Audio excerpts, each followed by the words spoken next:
Mas lalo pang uminit ang diskusyon online matapos maglabasan ang panibagong impormasyon hinggil sa tunay na relasyon ng mag-amang Manny Pacquiao at Eman Bacosa. Sa gitna ng mga puna at komentong ibinabato kay Manny, isang bagong anggulo na naman ang pumasok sa usapan, ang umano'y mamahaling Patek Philippe watch na ibinigay daw mismo ni Manny kay Eman ayon sa malapit na kaibigan ng pamilya, si Bernard Cloma. Hindi pa man humuhupa ang ingay mula sa viral shopping vlog ni na Dr. Vicky Bello at Dr. Hayden Ko Jr. kung saan makikitang binilhan nila si Eman ng high-end items, panibagong kontrobersya na naman ang sumiklab.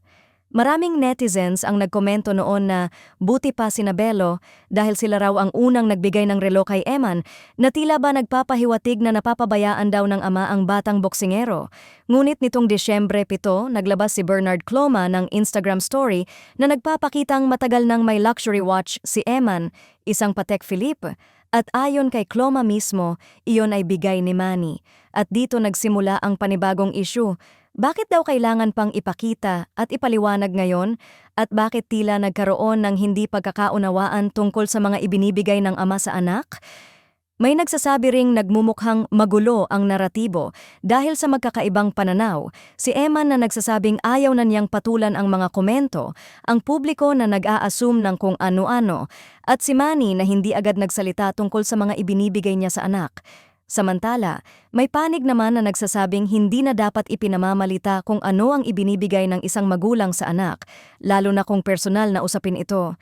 Pero sa harap ng social media scrutiny, tila napipilitan ang mga tao sa paligid ni Manny na maglabas ng ebidensya para lamang mapatigil ang patutsada ng publiko.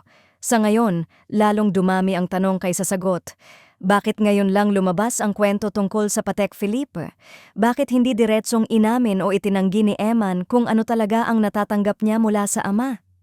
At bakit tila hindi pa rin natatapos ang paghusga ng netizens sa mag-ama? Habang patuloy na naglalabasan ang iba't ibang bersyon ng katotohanan, mas lalo namang nahahati ang publiko. Ang issue na nagsimula lamang sa simpleng shopping vlog, ngayon ay lumaki na bilang isang malaking tanong tungkol sa komunikasyon, expectations, at pagiging isang ama sa gitna ng spotlight.